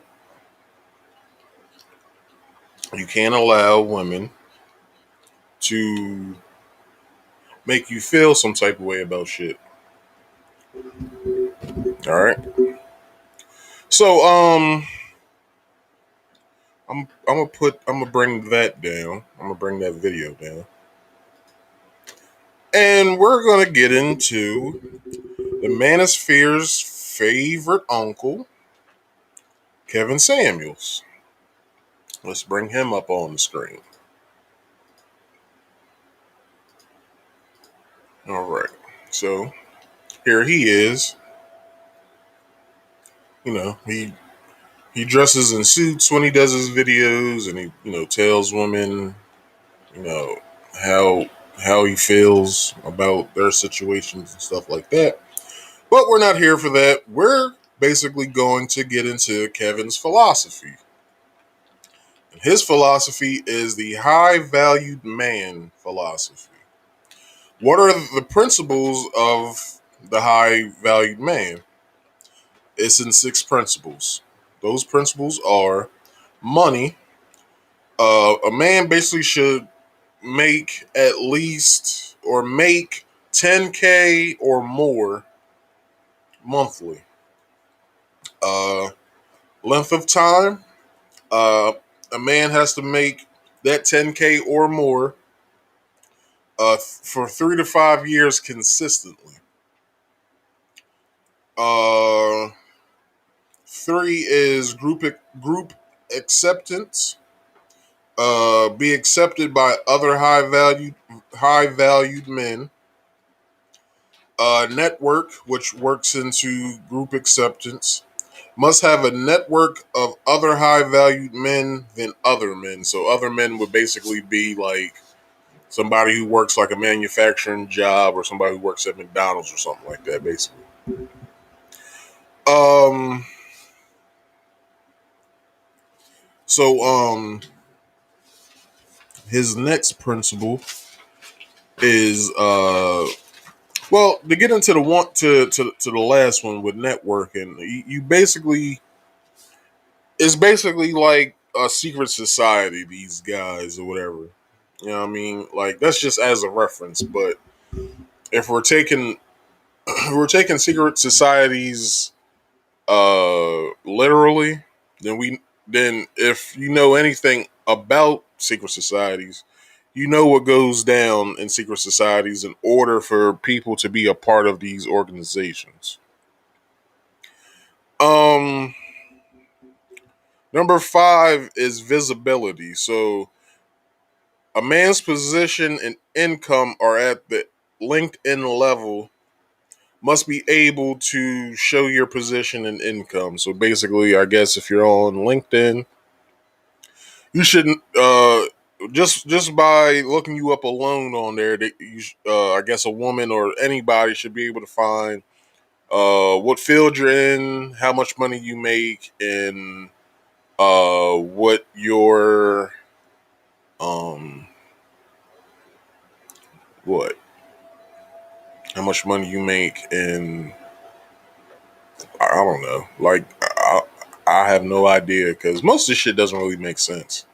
What he be talking about? But anyway, but if y'all don't know what LinkedIn is, basically LinkedIn is like it's a platform for businesses and employment orientated online service. The platform is mainly used for professional networking, allows job seekers to post their CVs, which is what was the word I wrote? Curriculum vitae, which is in a way is basically like a resume. You basically stating what you do and stuff like that, or what you did, and what your education background and stuff like that is. Um, so their CVs and employers post job positions at their companies. And the last one is utility, useful to the group and others. So that works into networking or whatever. So Kevin brings up that women well in their 30s usually looks for high valued men. Than they would than what they would in their early adult years or whatever. So that's like 18 and they're 18 to 30 basically. Um and usually they but with that, I'm guessing he states that women deal with guys like this in their early adulthood is cheaters, the bad boy, broke niggas, the player, the unreliable, and the uncontrolled, etc., etc. Uncontrolled, basically, you can't pin them down in a relationship even if you tried or what have you. So, so as a counterpoint, in a way, an author by the name of Rollo Tomasi coined the term the dual mating strategy, or alpha fucks, beta bucks. The term describes the way that women operate two sets of rules. Number one, men they are physically attracted to, uh, immediate, sweaty, lustful sex, alpha fucks. Number two, men they aren't immediately attracted to, basically a passionless a man that negotiates sex, and only after he meets uh, her financial requirements in security. So his claim also supports to this or whatever. Women who desire you want to be able to won't be able to resist you. That's number one. Number two, women being emotionally and attached to their feelings, and women are genetically not wired to be good at logic, but they are good at being they're but they are good being impulsive. So that works into his claim with the alpha fucks, beta bucks, or whatever. So if a woman wants to fuck you, uh that's how they feel, no thoughts required. And if women don't want to fuck you, they will think that you are the most disgusting person in the world. But if you look at it, if you chop it up some sort of way, uh, that's just how women operate in general. Now you have some women that are more respectable to themselves, and they keep themselves, uh, you know, very reserved. And then you have those women that is being talked about is so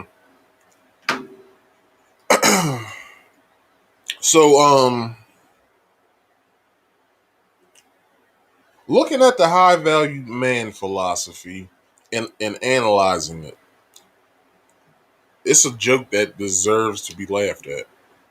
Like, really. If you're basing your philosophy on just money alone, then you're bound to fail at the end. Because if you're basing the philosophy mostly on money, then what if money collapsed? Like, we almost had a economic failure during the pandemic. So a lot of these high valued men would have been broke at the end of the day. They would have been making their 10K plus or 100K plus every month. They would have been, if they don't have any assets, they would have been broke. So where does the high value man sit with that? At the end of the day, it really doesn't make any sense. So, because basically a broke dude can get the same woman a rich man can, if we're honest. If he has enough drive, enough, if he puts in the perfect game and lay it down right and all that, he can be with the same woman that a rich man can. Just saying. So, what I'm gonna do, I'm gonna let Kevin talk about it himself. So I have a video queued up of Kevin Samuels talking about what a high value man is. So here we go. One of the reasons I focused there is one, because my career, like I said, college, white collar, corporate salesperson. Um, and if you want to get to the top, you have to separate yourself from the crowd. And one of the things is high value men determine who high value men are. There has to be a resource component. There has to be a money amount. I mean, like I said, you can't be high value and homeless. So you have to be able to make the money. Um, you also have to have it be consistent over a long period of time. You can have a great season. Anybody can be Jeremy Lin, but you're not going to get to the Hall of Fame. Then you have to have a network, and then it has to be confirmed by other people. Generally, we use as a ballpark, like making $10,000 a month. That ticks a lot of people off because that puts a very hard line. But the top 10% of earners in this country make that $100,000 or more. But that's where you tend to hear a lot of people tend to focus. Now, that's a barrier to entry. Is it hard? No. what net is a high value man is, do you have high value friends? Do you have a high value mindset? Or do you have a high value network? And are you being used? Yes, you should be used because you are useful. It's almost impossible to be high value and useless. So that's why we kind of focus on this whole high value thing, because it is a bar that needs to be pushed. It needs to be rare. It needs to be hard to get to, and it needs to be more than money. Because if you just said it was all about money, then anybody with a bunch of money could be high value, but we know that's not true. So that's about as short as I can make it. And I probably ticked off about half the audience. It is what it is. All right. So you heard him say that if it was all based on money, then anybody can be a high value man. But Kevin, you put in your first point that a man has to make 10K or more in order to be a high value man. And not only that, you have to be able to make it consistently over 3 to 5 years. It seems like it's based on money to me. So how's it that it's not all the way based in money? Like, it makes no sense at the end of the day. Really, what you should be really looking at with this is what a high value man should be and what it's based on. What it should be based on. And what a high value man should be based on is that high value man should be able to keep his word, saying what he means and meaning what he says. Be in tune with his mind, body, and spirit. That's what I said earlier. Being able to know who you are. And not compromising your manhood for any reason. Now, yeah, fuck it. I might as well say it. A compromise of your manhood is some of the shit that is out here in the world. And I want to show you this. Hold on. Let me search it up real fast.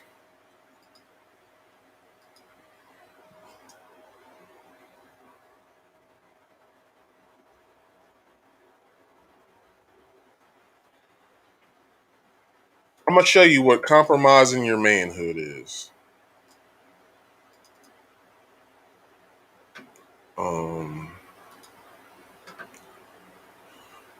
How can I do this? Add to photos. I'm gonna show y'all something real fast. Because to anybody, this would be a man compromising his manhood. I want to share. So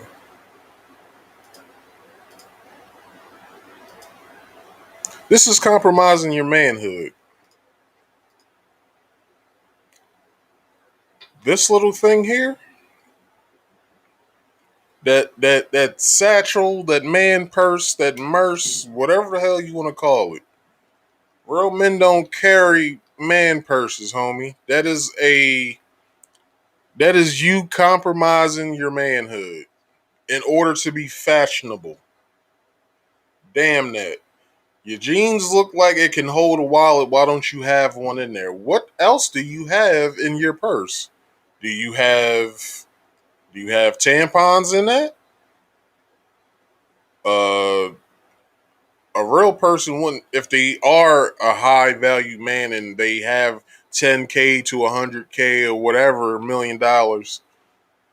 The only fools that's carrying around that much money in cash or the only people I know that do it is rappers and Floyd Mayweather.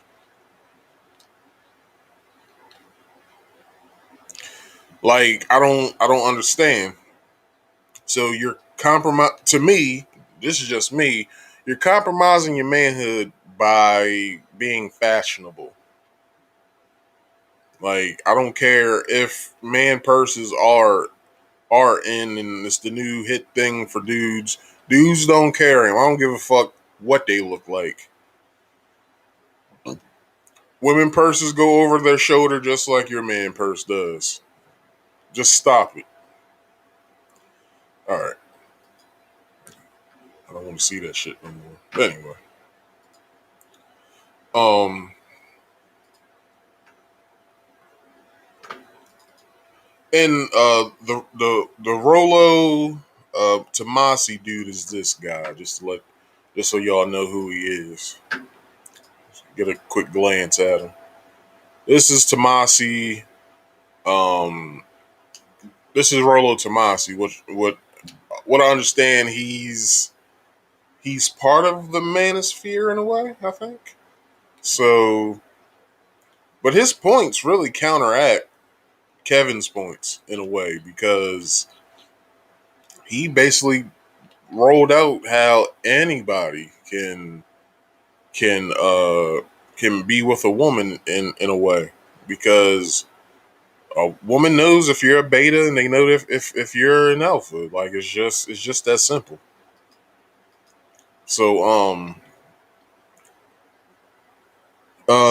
another point is that um men are supposed to embark on a journey of their own and set their own rules of engagement by the beat of their own drum, but still enjoying the band. Men don't need to rely on his money and successes to be with a woman. Present ideals and societal norms pigeonholes and handcuffs you into someone else's view, not set or made by you. So as a man, let a woman talk. So let a woman talk about who themselves and who they are. Be interested in what they have to talk about, and what bothers them, and become a resource for them in a helping hand, and engage with them in conversation. Keep it light and playful, because what girl don't like to have fun? Like you don't think that what was that singer's name? It's right on the tip of my tongue. 80s singer. Girls just want to have fun. What's her name? Damn, I forgot it. But y'all know the song. Girls just want to have fun. And I add in there as well. All women want is a funny nigga with a big dick. That's all. That's all. Um. So with that being said, let her leech off the high value man while you fuck the dog shit out of her, and everybody else at the end of the day gets what they want. The high value man gets the eye candy and the arm piece, while the same girl gets to go home and gets the shit fucked out of her by the other guy. Everybody gets what they want. So Kevin Samuel's philosophy isn't strong enough to go up against Patrice O'Neal's philosophy because Patrice O'Neal had a fiance, like I said, beautiful woman. Let me look her up real fast so y'all can understand who this lady is. Very pretty lady. Patrice O'Neal's wife. Yes, Patrice O'Neal's wife. Just so y'all can see what he was working with as a man.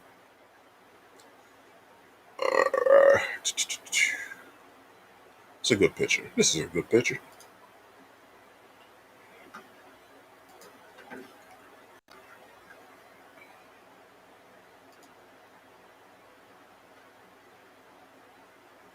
Did it go?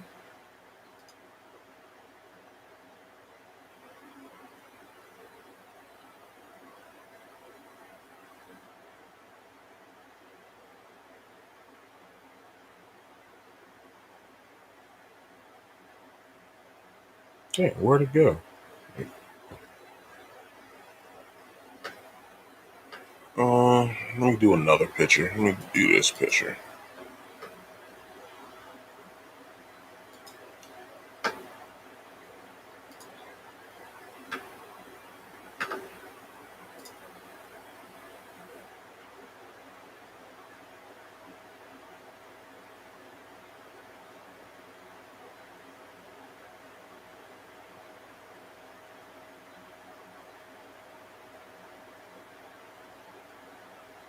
Man, how long was this picture taken? Jesus Christ.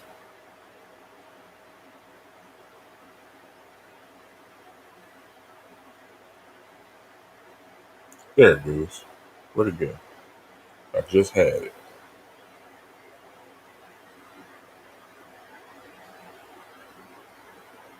There it goes. Right there. Right there. I'm gonna get it. Jesus. Right there. Alright, let me share.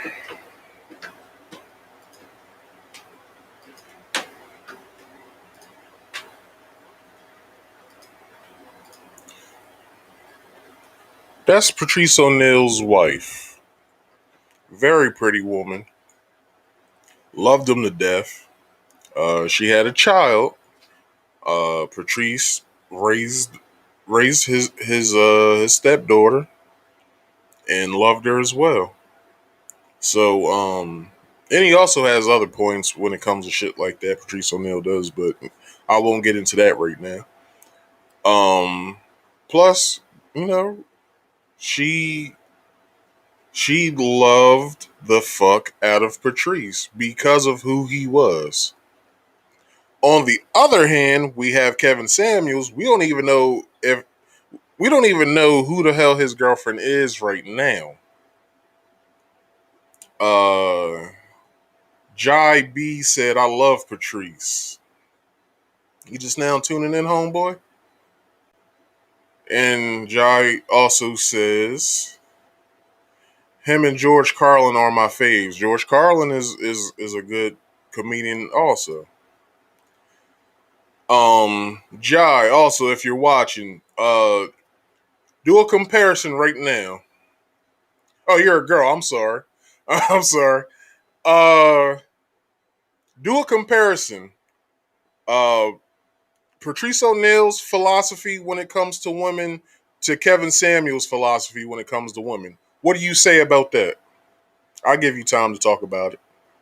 So, so yeah, this is Patrice's wife, or this was Patrice's wife. Pretty woman, love the shit out of him. And he had a philosophy that men can follow that doesn't hinder you from being with a woman, other than what the Manosphere has to say. Like it's fucking ridiculous. All right. So what you have to say about that, JB? Like, is it comparative? I like Patrice. Hold on, let me put you up. You said I like Patrice's view, and I do agree with a lot of what Kevin says, but there are a lot of gaps. You goddamn right. Like, to me, Patrice's holds more water than what Kevin's does. Like, it's no comparison whatsoever. Patrice's is based in reality. Kevin's is based in money. It's no comparison. No comparison. So anyway, I have one last video to show, and it has to do with a guy that is a high valued man and what he feels about Kevin Samuels' ideas when it comes to being a high valued man. So let me bring that up now. High value thing, like you discussed last time. Um, what we have to understand is, first of all, what high value is. A man is supposed to be judged based on his internal structure. Money is just a product that a real man is going to make based on his skill set and who he is as a man. A man's value has to be measured based on how he can contribute to his family and to his community. And like a lot of these men are not contributing to the community because we're supposed to have buildings. And these people with this money, they're supposed to be the ones to finance and to build the infrastructure to the community that men can work and help build from. They're not doing that. These men they lead the community. They spread their money to these white folks. They don't care about us. And then, like when you ask them, hey, you want to come back and help this, but they'll be like, hell no, 'cause y'all a bunch of no good niggas, this and that. But you helping the very people that go around the world and destroy other communities because these people be giving them money. You see, the problem is that a lot of black men, even ones that succeed, they're not collaborating with their fellow brothers. You know what I'm saying? So they're not high value. They're just high earning. A lot of them are nothing more but high earned slaves. These are not alpha men. Alpha men are leaders and they're providers. They have compassion and empathy for their fellow men. Those are leaders. These are not leaders. These are clowns. High paid clowns. That's all they are. You know what I'm saying? Mm-hmm. And you know, it's cool. It's cool. I got and so my issue is that a lot of you guys be on here talking about how they, you know, want their women, but the way they're describing their women is just made to just have sex with them. And they have babies with them. Mm-hmm. They don't want a woman that have a man because because a lot of sisters are gonna tell them, look, you ain't doing what you're supposed to be doing. You see what I'm saying? See, they want young women because they want women that's naive but they do what they say and keep their mouth covered. But that's not black women are. Black women, but they don't see they don't want a real black woman. You know, real black woman's gonna speak on what's on her mind and she's gonna tell you what it is. Cause these other vegetarian women that they be talking they want to go after, they don't care about them collectively. Mm-hmm. I'm gonna get to that in a moment. All right. Trained to go after the money. See, I'm gonna get to your statement in a moment, JB. So just hold tight. And keep them master. You know what I'm saying? In these other countries, those women are trained to keep their mouth shut, just look pretty and be quiet. Our women are not like that. Right. Right. See, you say a black woman, you want to hear what she has to say. You got to deal with it. You know what I'm saying? Because at the end of the day, people have to understand. At the end of the day, a lot of these high value men are running. They're running from their problems. They're running from the women that they know they be disrespected. That they want to go to the woman that they can buy. You know what I'm saying? Instead of build with. So let me. All right. So you can see that homeboy tore that high value shit apart, and I like how the lady how she put the video. Well, what she had on the video as the caption with the pictures, it was high value versus high earning. I like that. But JB says, hold on, JB, I get to you in a moment. JB says, I saw this woman's video actually, and I agree with that guy. He's a real man to listen to. So JB, tell me a little bit of like a brief synopsis of what you heard on that show, other than what I just showed y'all.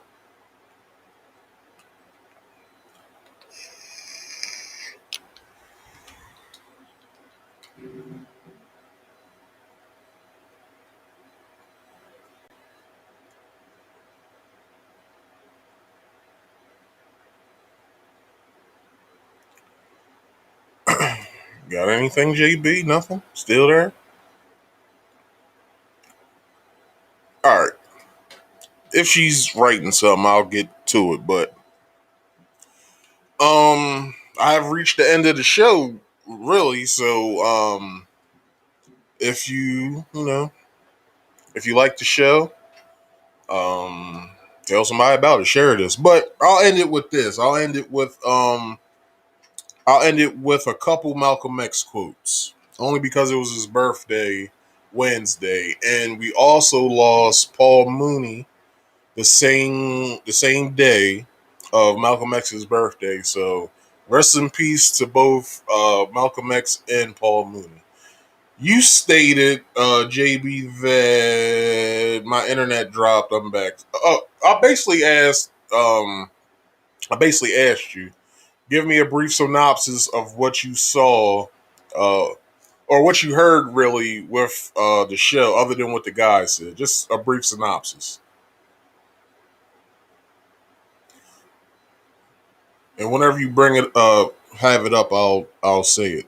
But the two quotes I want to give from Malcolm X is this. Number one, a wise man can play the part of a clown, but a clown can't play the part of a wise man. Did you hear that? Kevin Samuels in the Manosphere. Did y'all just hear that? The second one is a man who stands for nothing will fall for anything. A race of people is like an individual man until it's used its own talents, take pride in its own history, express its own culture,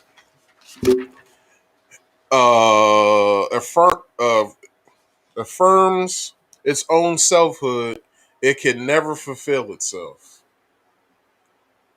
And JB says to the people that I heard him say how to lead the community and build the women can submit and relax. Okay, that's cool. Basically, what I was saying the whole time, if you was here, but I've been saying this. I've been saying that the whole time. I've been basically picking the Manosphere and Kevin Samuels apart the whole damn time. Like it can't be disputed. If anybody can dispute this, leave me something in my my DMs. And like I said, this is the end of the show, and I want to do this real quick. Please, hit me up on any of my social medias. Instagram at marcus.speaks.podcast. Facebook, the personal page is Marcus Speaks. The group page is Marcus Speaks Podcast. And if you're on Facebook watching this, you can find me on YouTube at Marcus Speaks. Okay. Um, there's a lot of Marcus Speaks on YouTube, but I'm the one who probably has more videos than all of them put together.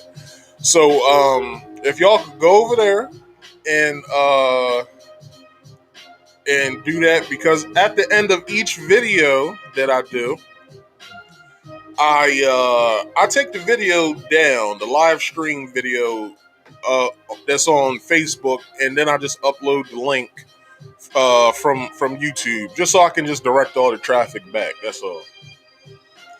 Um, and if you have any show ideas, also hit me up in my DMs, and I'll make sure that I'll look at it, see if I can make up a topic on it or whatever, or a video on it, or what have you, and we'll go from there. And then you can find me here every Friday and Saturday. Marcus Speaks Play on Friday, Marcus Speaks Live on Saturday at 6:30 p.m. Eastern Standard Time. Don't forget to check me out. I'm here every Friday and Saturday at 6:30.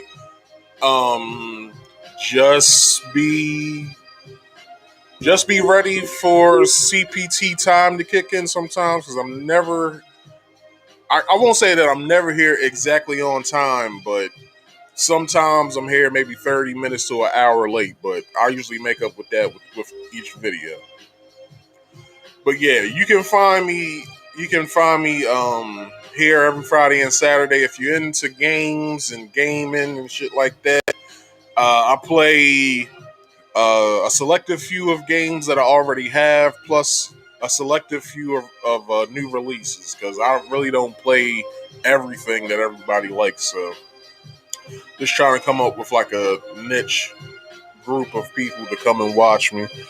But with the podcast, man, anything goes. All right. If anybody, you know what I'm saying, likes what I'm talking about, subscribe. All right. Like this shit. during the live, hit the comment section up like a various few of y'all have done, like JB and who else was on here? Some dude named Ludwig something, whatever. Anything goes. So yeah, other than that, this is the end of the show. I thank you guys for watching. Don't forget, be here at 6:30 every Friday and Saturday, alright? And that's it. That's all I got for y'all. Y'all have a good night, and thanks for watching.